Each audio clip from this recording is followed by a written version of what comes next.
Hello, everyone. This is Scott from Gray 17, a Babylon 5 podcast. We are here today to not talk about Babylon 5. We're here to talk about Star Trek Picard Season 3. Specifically, we are here to talk to the man, the myth, the meme legend that is Todd Stashwick, better known as Captain Shaw. Either you hate him, you love him, or you love to hate him. Either way, we're looking forward to chatting with him. My name is Scott again, and with me is... Blake? Emily. And Mike. And let's bring Todd in.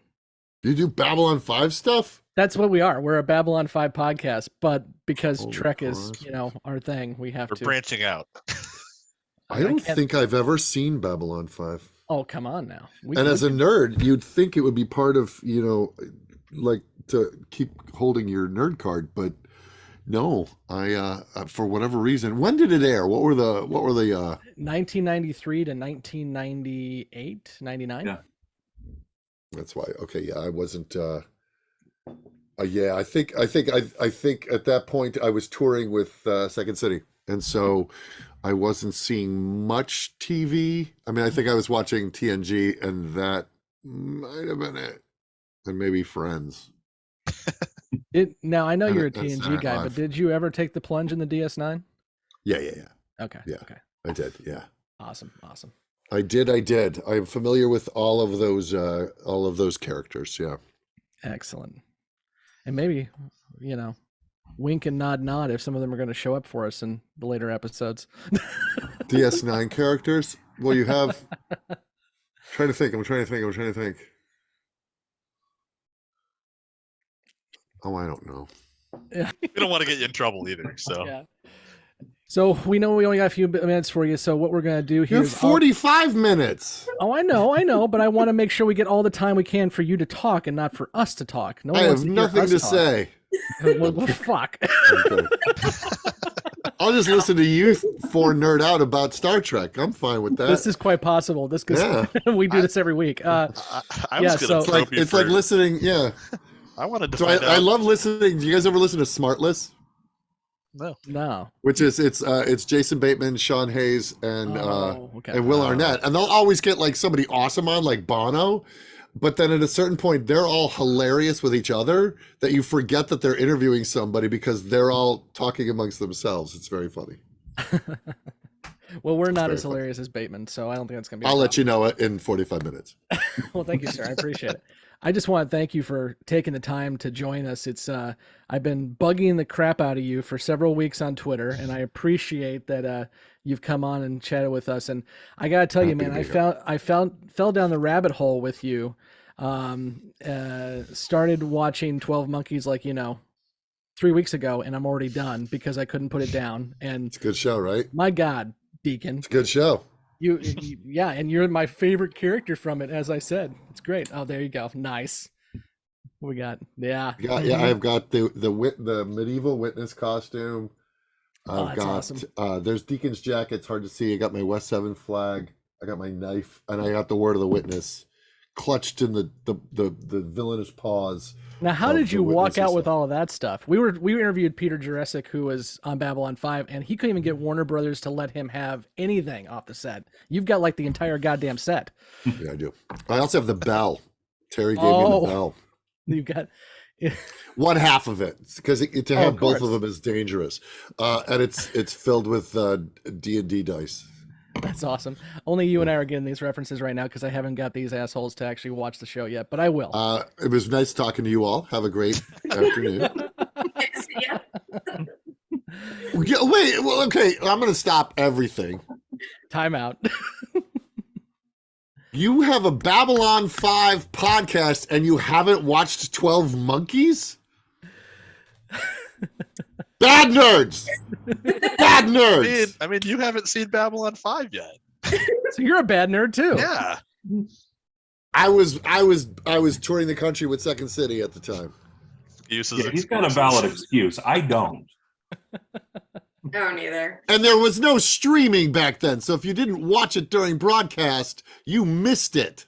And it was on some. Don't try to out ninja this nerd. No, that's true. And it was You're on the gonna lose.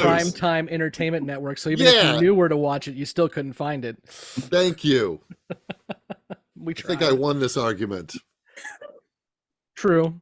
At any rate, you will have no excuse next time. Yes. No. Because I will say this unabashedly, it is some of the finest science fiction ever made. 100% agree. 100%. And one of the best series finales, I'm going to say it, of all time. Yeah.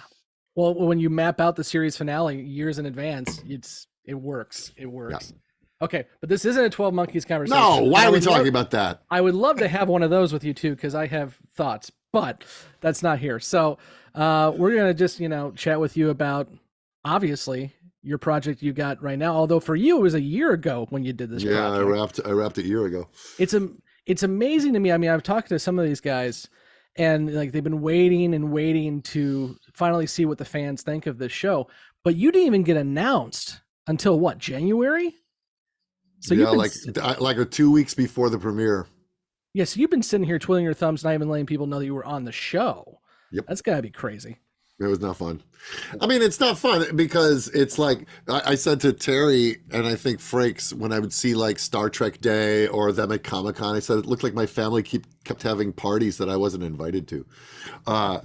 Because and I understand the rollout. It's like so much of the marquee was about the legacy cast and them coming back together, and it's a TNG reunion season, and so you get the audience used to that idea, and then you roll out the villain. You go, okay, now that's cool. So it's these guys versus this person, and then you can go and by the way, Ed Spaliers and Todd Stashwick. Sort of we get, but I mean, that being said, it was a bit of a mic drop during the championship game to have that trailer come out, and my character drove that trailer. So it was a debutante ball like none other. So they handled it well, if not too late. I have a question. Oh, good. Since we know Star Trek is iconic and the fan base is incredibly loyal and very, very passionate about it and their favorite series, were you hesitant to take on the role of a new captain that diverges so drastically from previous captains? No. In fact, that's what's exciting and interesting about the role. And by the way, when Terry Mattel says we were creating a role for you on Star Trek, I never said, hey, let me think about it. There wasn't like, it was more like, okay, I don't believe that because that's not how the industry works, but thanks for thinking of me. And to know that this character was not impressed with their legacy, he actually sort of takes them to task, and he is actually, after episode 4, you realize he's kind of intrinsically tied to the actions of the original series. No, that's the kind of character you want. You don't want to, here's your Earl Grey Mr. Picard character. You want somebody that is new and offers a different perspective and offers my own kind of thumbprint on the legacy, rather than something that's more just utilitarian or something we've already seen. I mean, people compare him to Jellicoe, and they've compared him to Sisko a bit now, but he's his own salty bastard. Very much. Yeah. So in answer to your question, love it. I mean, I love the guy. Yeah. I'm sorry, go ahead. I was going to say, just to follow on with that, have you found that anybody has, out in public, like reacted to you negatively, being not the villain, but being somebody who pushed back against the heroes of the show? No, I can say they haven't. No, because to say they reacted negatively means they actually have a literal negative opinion of me. Mm-hmm. No, what I've gotten is, we love to hate him. We love to hate him. Okay. We so love to. And I get that. And that's kind of by design, right? Yeah. Like that's the character. The fun part is when on the cruise, I would just have fun with the Trek fans, of which I include myself one of, and I'll go, what do you hate about him? And they'll go, and then I will stop. I'll go, so do you hate the fact that he was lied to and 2 people wanted to take his ship? Or do you hate the fact that his first officer directly disobeyed a direct order? Or do you hate the fact that they actually stole his shot? So, you hate that he's snippy. Oh, you hate him because he's rude. And so and I get it. People are uber protective of people that they've taken into their hearts for 30 plus years. And I completely understand it. And the design of the character is for you to dislike him at the beginning, and then for us to slowly peel back those onion skin layers to reveal his warm, gushy, traumatized insides. Well, you mentioned being a fan and the reaction with the people who've grown up with these characters or known them. So, what's that like going into that as an actor to play this role, but also at the same time being that fan as well? Well, I had already dipped my toe in Trek canon with Talek on Enterprise. Mm-hmm. So I've already and I thought, well, it's done. I've done that, and here we go. Do you have a Talek action figure? Is that what we're taking out? That would be amazing. If you mention a ship, Scott's going to pull it out from somewhere. That would be a deep pull, though, if I had that. That'd be cool. Considering it was never made, and you were like, I love Talek so much, I'm going to have a custom made. Does he have the eyebrow all my ridges or Talek, not? and with a removable forehead. Exactly. So when Terry invited me aboard, I think I talked about this on Ready Room. It wasn't daunting. It was exciting and bucket listy, but I was never like, let's face it, I'm a 54-year-old man who's been acting for 30 years. So like stepping onto a set with people who have large legacies is something I've done before. I've worked with Michael Douglas and Dick Van Dyke and like Ben Stiller. Like I've worked with big namey people. So that doesn't daunt me because I kind of look at it as like these are just actors who have been at it longer than me and inspired me or influenced me, but it was never like, oh, I hope I don't screw this up, especially with the support of the amazing writing that they gave me and then the direction that I got from Frakes and Doug and all of these wonderful directors on the show. What it was I made the joke. I said, if you had told, 10-year-old Todd that someday he'd be a Starfleet captain, I would say, yeah, that totally tracks. The reality is, no, of course, no one thinks that's actually going to happen. And then when it does, it's sort of happening kind of in real time. And I'm just in a costume fitting and I'm just touring a set like I've done a million times on other things, except that this project means a lot to me. Since I was 6 years old. It means a lot. And so from that point of view, you feel obligated to bring your A game. Not that I want to phone it in on any other job, of course, but this one you go, I'm a shepherd, I'm a custodian, I'm an ambassador of a legacy, and I have to honor that with the best work I can do. And speaking of the answer best, to a short question. Oh, that's good. Speaking of the best work you can do, though, talk to us a little bit about that bar scene that we all just saw with No Win Scenario, because that is some damn fine acting, my friend. You're very kind, very kind. Yeah, I knew that scene was going to happen when I got the part. I didn't know the actual script hadn't been finished and completed and handed to me, but I knew that, this is part of the reason that he was named Shaw, because of Robert Shaw. Like I knew that was the inspiration for this character, is this man who had gone through this massive traumatic military experience, and he's suffering from PTSD in many ways. Even Vatic speaks to that. His psychological profile. In fact, I've humblingly gotten very kind, I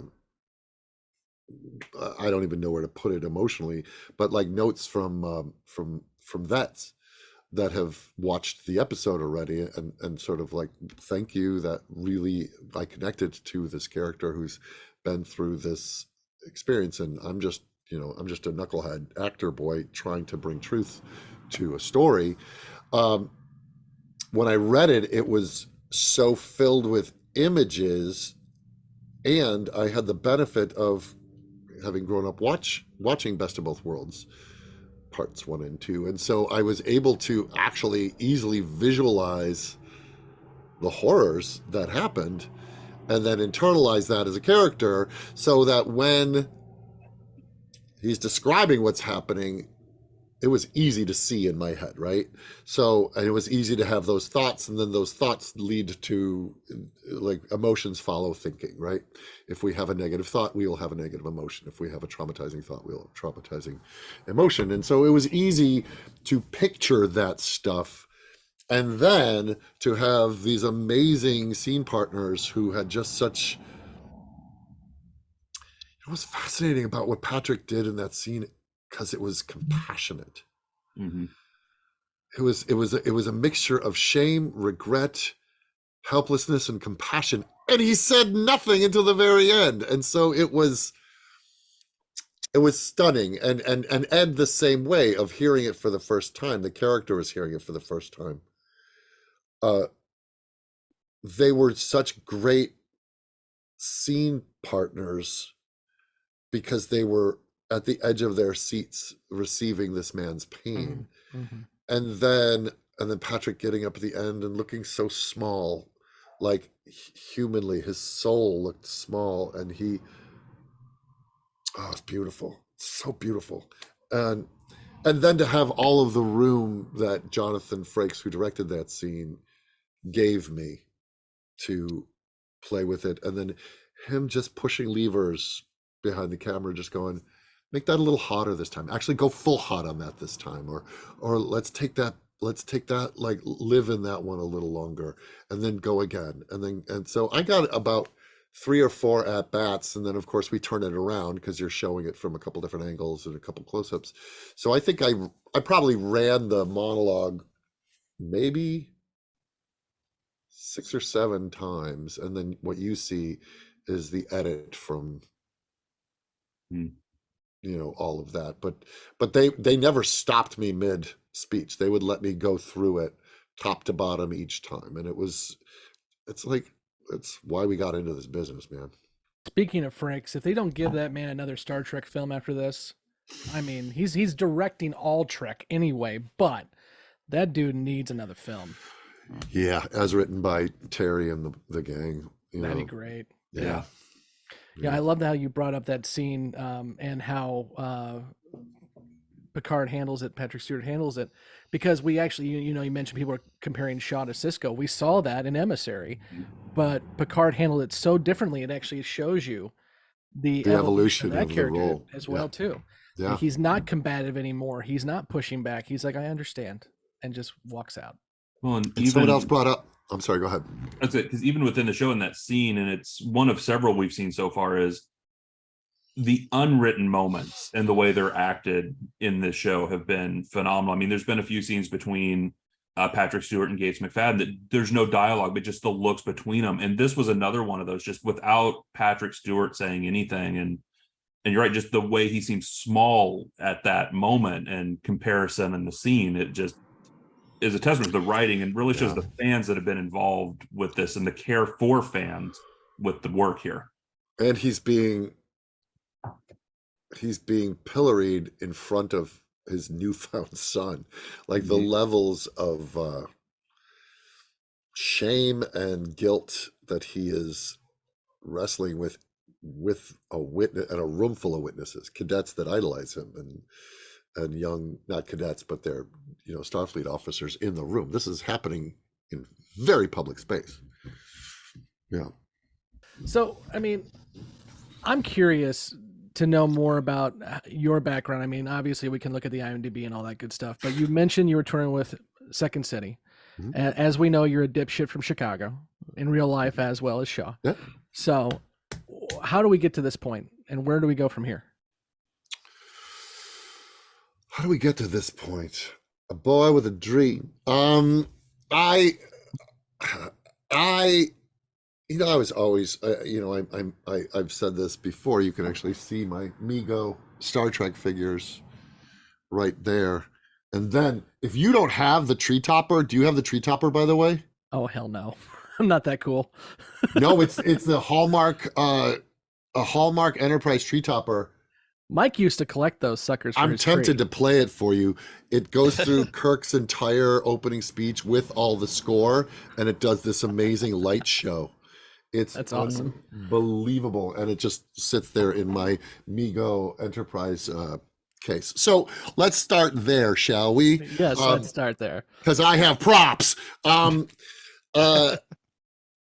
This is the story that I've told because it's a true story, which is 1974, opening up my Christmas present, and there was my Kirk, Spock, McCoy action figures, thus kind of launching me into a lifetime of indulging fantastical story in my soul, right? Embracing genre as just a means of expression and storytelling and play. I was a Dungeons and Dragons kid. I was a Star Wars kid. Spielberg, Lucas. I was the Stranger Things kid without the Demogorgons. And so all of those seeds firmly planted in my bones. And so then add into that, I fell in love with acting in high school. I was always a Joker boy and I wanted to be a Ghostbuster. Like I wanted to be Bill Murray. So then at a certain point in high school, I was like, I'm going to go to college for this. I went to college for this. All through college, I was just hell bent on being on Saturday Night Live. That's what I thought I was going to do. I thought if I get on Saturday Night Live, I can become the next Bill Murray and I will be a Ghostbuster, because that's how that works. And I mean, they did it already once, so lightning can strike twice. So I went to college for acting. The whole time in college going, I want to get out and I want to do Second City because I want to be on Saturday Night Live. So then I went back to Chicago. I went to school downstate, Illinois State University. That's where I got my degree. I'm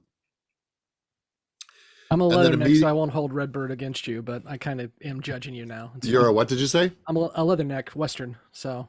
I was a theater kid, so sports ball is not in my language. Wow. And so we didn't really play sports in Macomb anyway, so. There you go.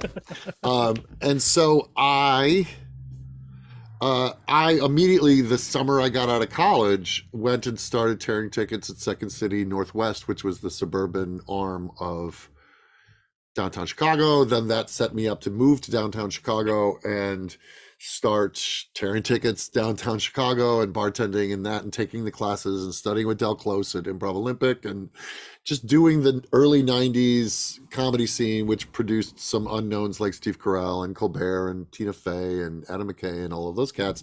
That's who I was. That was my kind of graduating class. And I was up for SNL in 95 and I didn't book it, but that moved me to New York, which then one thing led to another, and then just started, achieving the dreams that I was dreaming when I was playing D&D and Star Wars. So like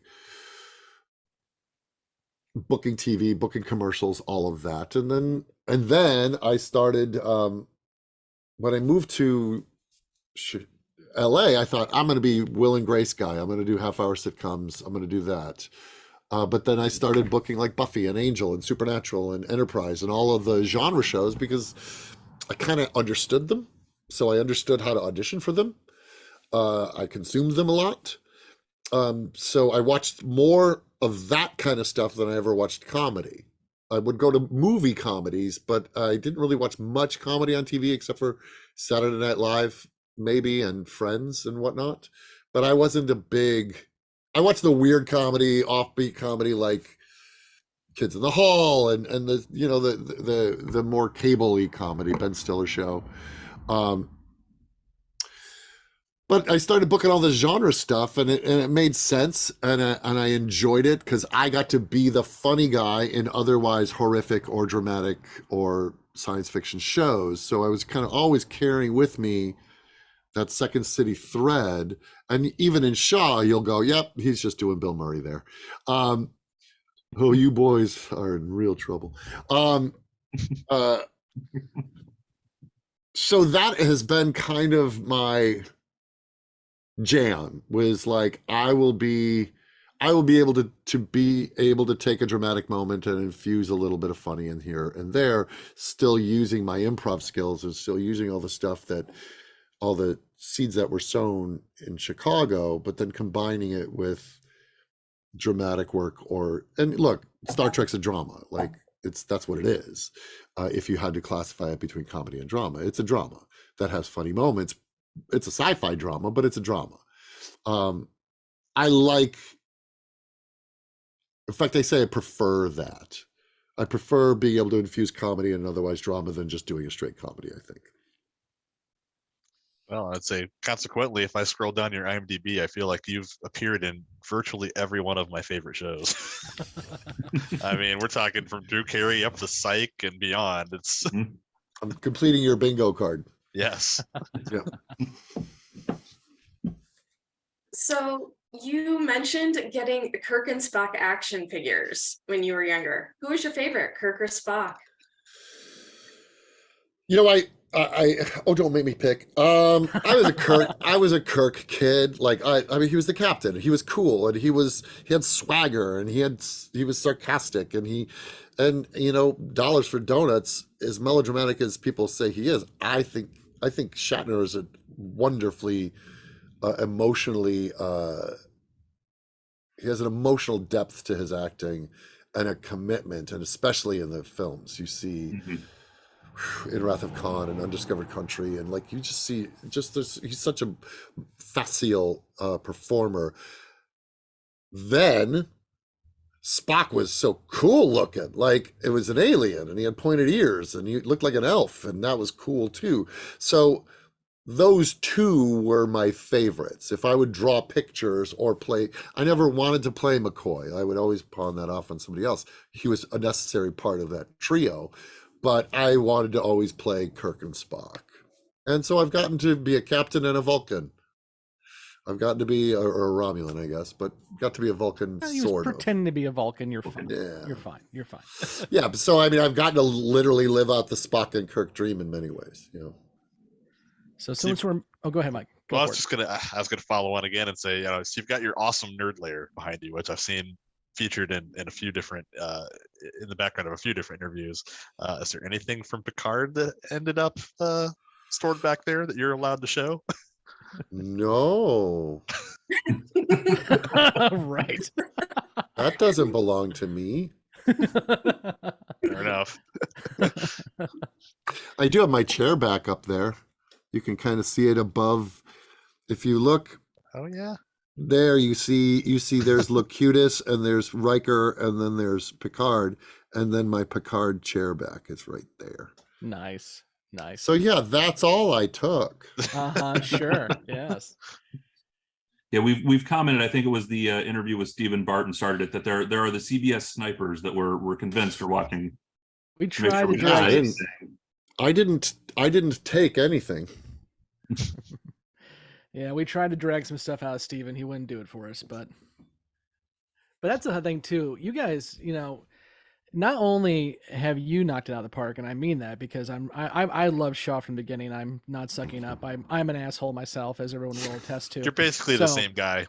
Yeah, Really I have my moments. Much cooler. I'm kind of a dick, but I'm less cool. Yeah, but so no, I've loved your performance, but you guys everyone is just coming full steam ahead. I mean, on all cylinders. Yeah. Yeah, we talked to Steven about the score and all the work that he put in there and working, you know, god awful hours to get everything knocked out. And obviously Terry has been doing amazing work with putting this all together. But I mean, it's just, I mean, it strikes me that this probably doesn't happen all the time, where everyone just does everything right.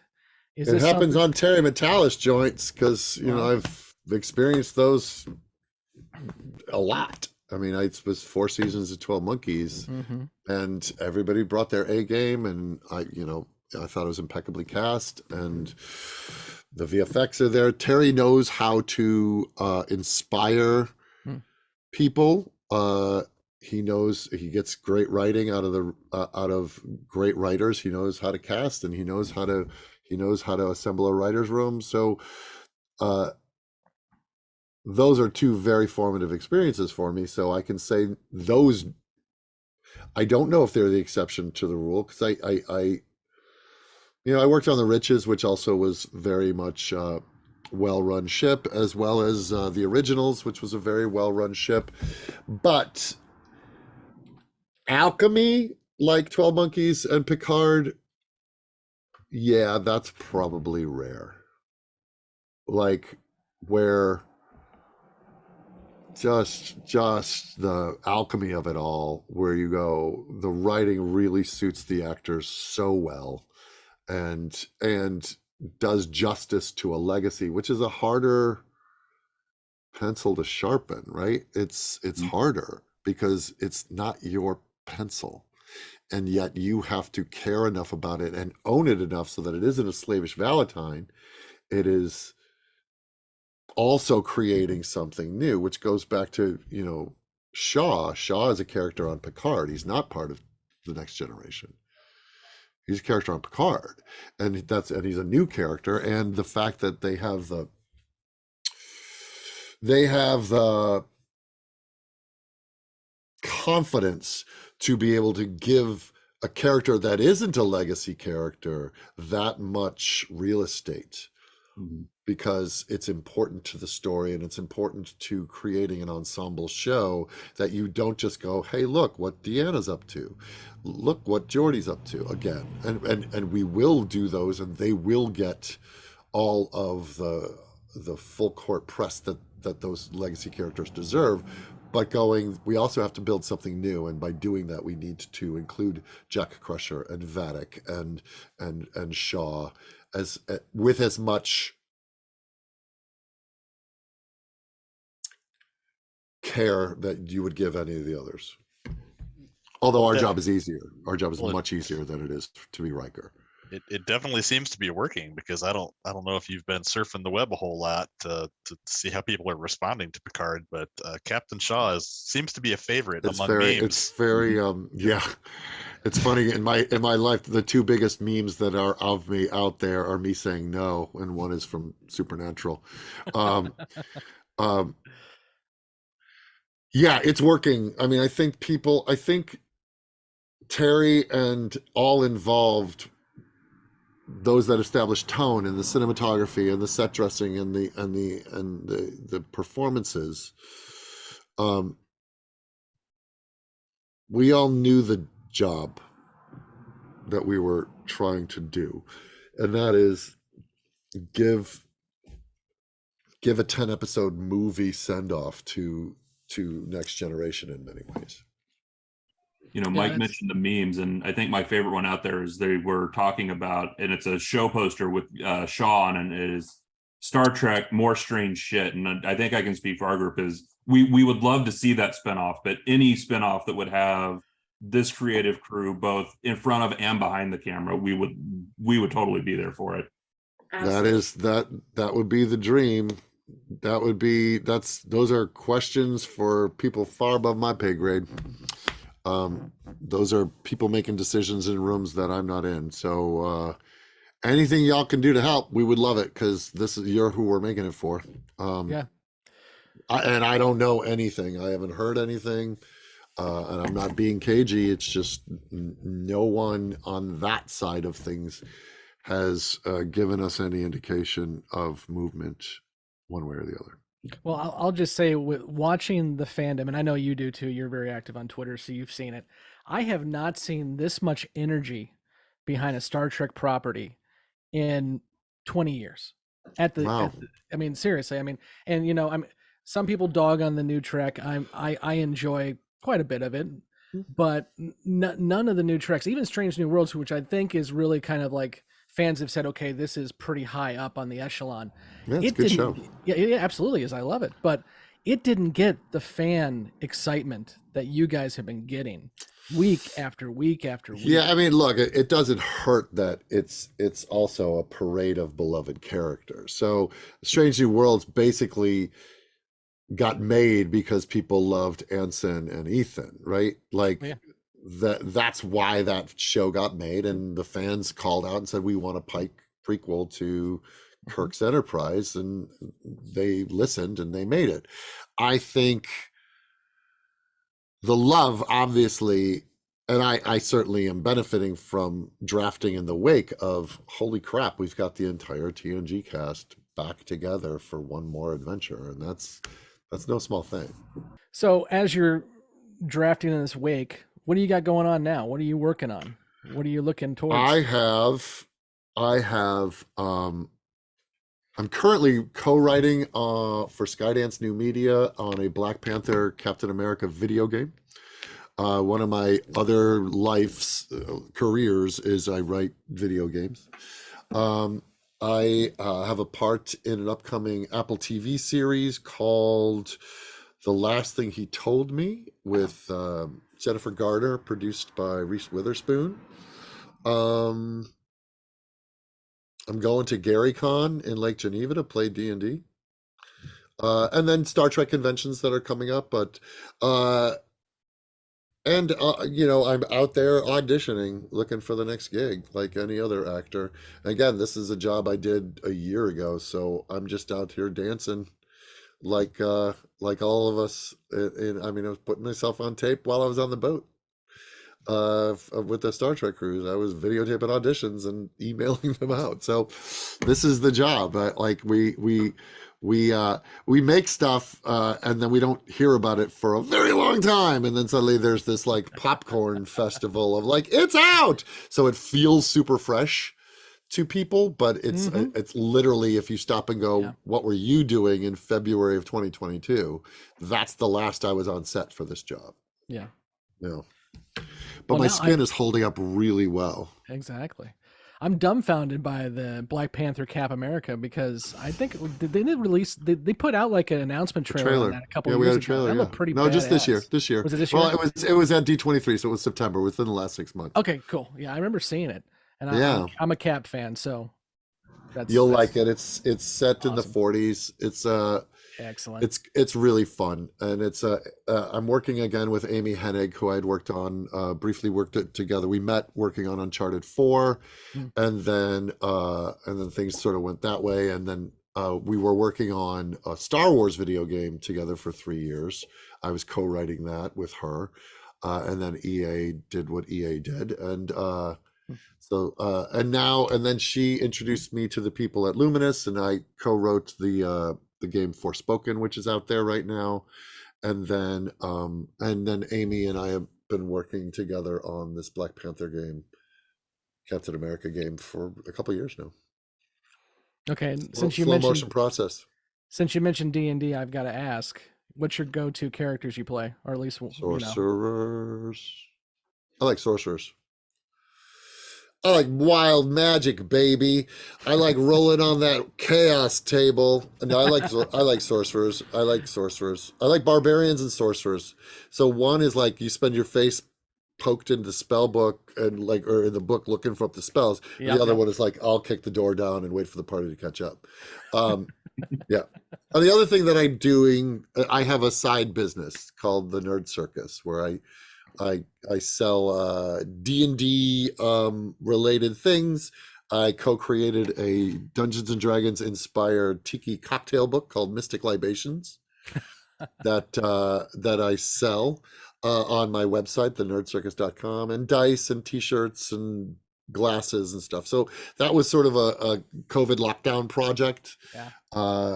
That I was like, I want to make kind of a groovy 70s vibe, because that's when I started playing with all this stuff in the first place. Website called the Nerd Circus, and just have it be a launching pad for the kind of merch that I dig. And I sell dice towers and things like that. But yeah, it's been fun. Just giving back. So I know for a long time you worked on Devil Inside comic. My comic, yeah. Yeah, so looking to get back into that at all, or you know what I think what happened was so that got started in 2010, and a comic book artist by the name of Dennis Calero, I met him while I was working on Heroes, and we decided to collaborate on a webcomic. I would write, he would draw, and we put it out for free once a week online, and then at the end of the year we would collect all the strips and print them and then go to Comic-Con and sell them. We did 3 volumes. We are probably halfway through the 4th, but then life, I had a second kid, work, just the reality. At one point Universal optioned us and tried to sell it as a TV series, but then that didn't work out. But then that led to the Sci-Fi Channel buying a space show that Dennis and I created called Clandestine, which was basically, the premise would be like, what if Han Solo had to pretend to be Picard? Like, it was a group of space pirates essentially, who come across a derelict starship. They're floating in space, and so they're running from the law, so they shave off their beards and they put on the uniforms and pretend to essentially be Starfleet. And we sold that show to the Sci-Fi Channel. We worked on that for a year and a half. They didn't pick that up to be made, but they did pick up 12 Monkeys at the same time, and that worked out well for me. Do you have any other, you mentioned bucket list earlier, Trek being a bucket list item. Do you have any others that you're hoping to get into someday?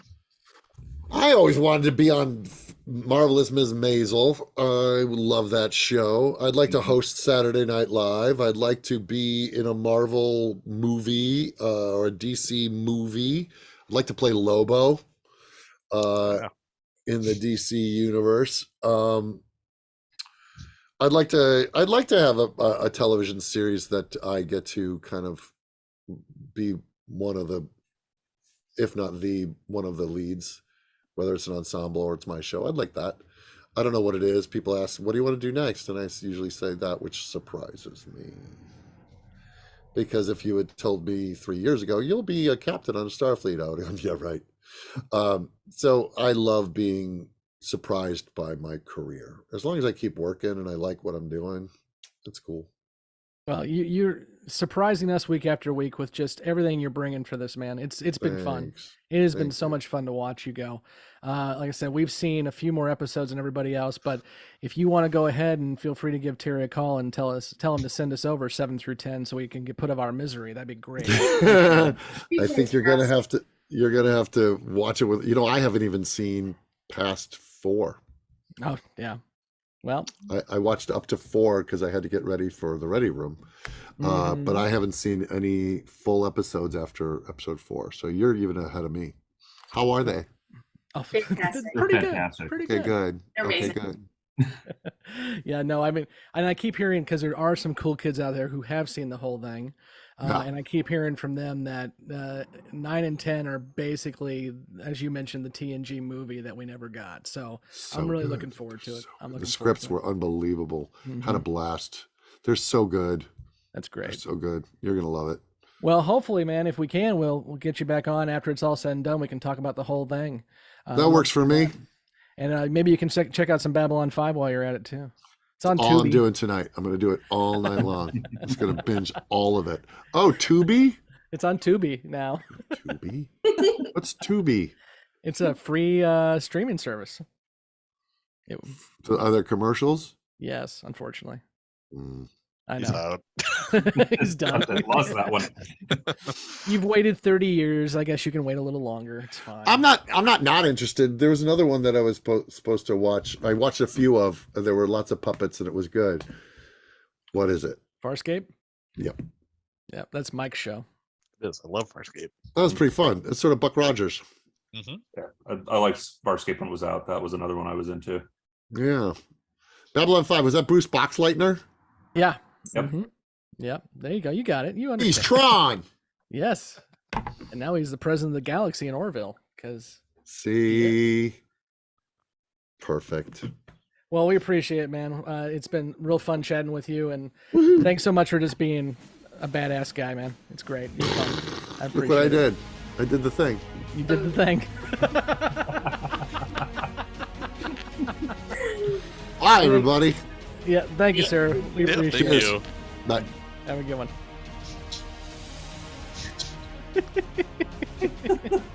I love that, man. Got the answer I wanted. I gotta know. Thanks again for everyone joining us, and please be sure to like, subscribe, click that notify bell, Look down below to find all the links to our social media accounts, Twitter, Facebook, Instagram, as well as a link to our actual audio podcast. And of course, if unlike Todd, you have actually watched Babylon 5, check out our main show where we have a group of newbies and first ones who are watching every single episode, and we are knee-deep in Season 2. And also, there is a link down below to Todd's Nerd Circus if you want to check out his stuff as well. Until next time, let's boldly get the hell out of here. Thank you for listening to Grey 17, a Babylon 5 podcast. You can find all the places to listen to and watch this podcast and links to our social media accounts at anchor.fm/Grey17podcast or youtube.com/@Grey17podcast. We want to hear from you, so please join the discussion on Facebook, Twitter, and Instagram. Be sure to subscribe and leave a review wherever you're listening to or watching this podcast. Grey 17 is not affiliated with, and the podcast has not been prepared, approved, or licensed by Warner Brothers or any other owners of the Babylon 5 copyright. All clips included in this podcast are the intellectual property of the respected copyright holders. They are included here for purpose of review, and no infringement is intended. The opening and closing themes are available from Falling Matter on YouTube.